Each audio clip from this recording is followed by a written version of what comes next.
Everyone, happy Halloween! It's me, Urban Icon, and welcome to my channel.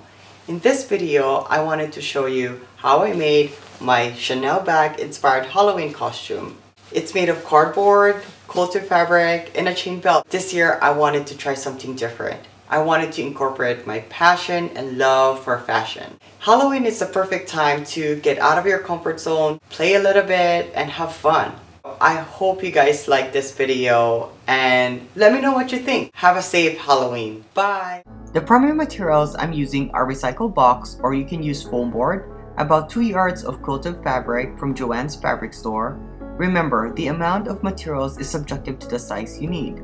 Also, you'll need glue gun, a chain belt from Forever 21 or Charlotte Russe, blade cutter or X-Acto knife, and Martha Stewart gold foil transfer sheet. Also, if you're going to buy these materials at Joann's fabric store or Michael's craft store here in the US, you can use coupons to save. Basically, I'm using a paper shopping bag similar to my upper body size to create the template of the inner lining of the Chanel bag. I'm using a cardboard so it's sturdy enough to hold the structure of the bag. The bottom part will be open and the top will have a flap over the bag. Therefore, you'll have 4 main parts for this bag. I'm typically a size small, so for me, the front panel will be 20 inches in length and the back panel will be 30 inches including the flap on top of the bag, 16 inches in width. Both left and right side panels are going to be 10 inches in length and 16 inches in width.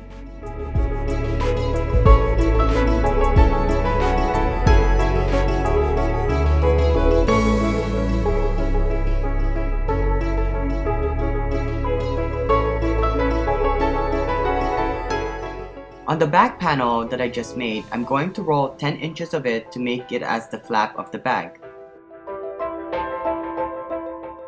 After I do that, I'm going to create a hole in the center of the flap that's big enough to fit my head through. You can use any technique you want. It doesn't have to be too perfect because we're going to cover it with fabric later.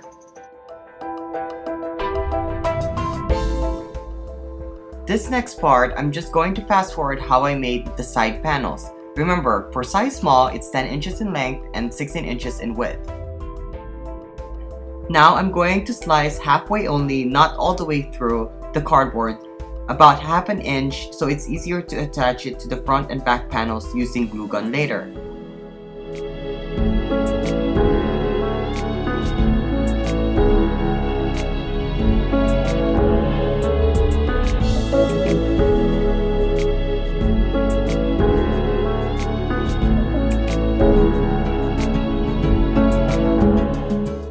After creating the inner lining made of cardboard, it's now time to cover the panels with quilted fabric. It's pretty much the same procedure, but the only difference is that you'll have to add about an inch in all dimensions to have enough fabric to wrap the sides of the panels.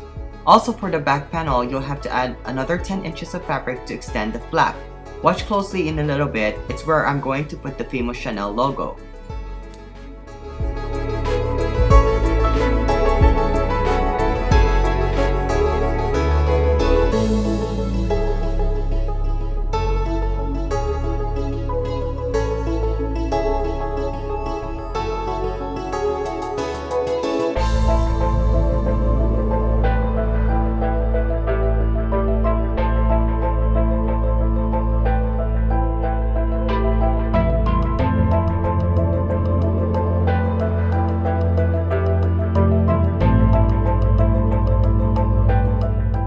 Next, I'm going to sew all 8 corners to make sure that all the panels are secured.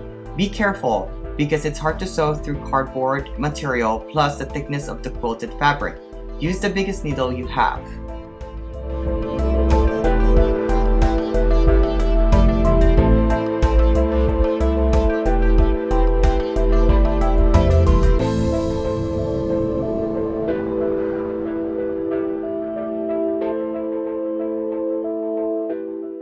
After securing all the corners for a more sturdy stay, you can slice the fabric horizontally and halfway vertically and glue gun the extra fabric from the inside to hide the seam. Next, glue gun the edges of the flap for a more cleaner seam around the flap.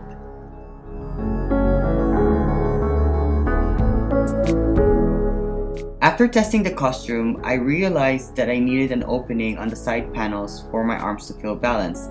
So I cut a square size big enough to fit my arms through under the flap. Watch how I do it and how I hid the seam again and secure it more with black duct tape just in case and not irritate my skin.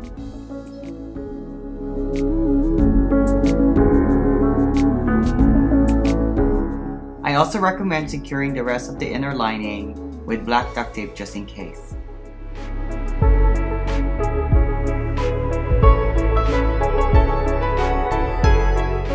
This next step is very important but hard to explain. Watch how I'm going to recreate the distinctive signature detail in front of the bag. Earlier, I mentioned that you just need to add another 10 inches to the flap over the front of the bag. But since I actually have doubled to what I have here, I just folded it in half and left a little bit of square shaped flap in the middle where I can place the logo later.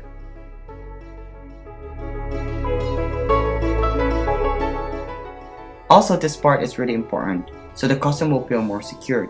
You can use 2 strips of extra fabric. I cut about 20 inches in length and 2 inches in width and secured it in the inside of the front and back panels.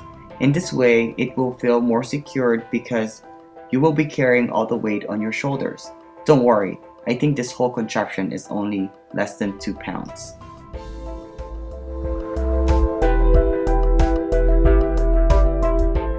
Again, you can use duct tape to secure it.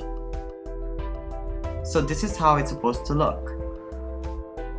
I apologize that I didn't have a clip on this part, but basically I used a chain belt that I slipped through a small horizontal hole that I made on top of the flap adjacent to where my head goes through.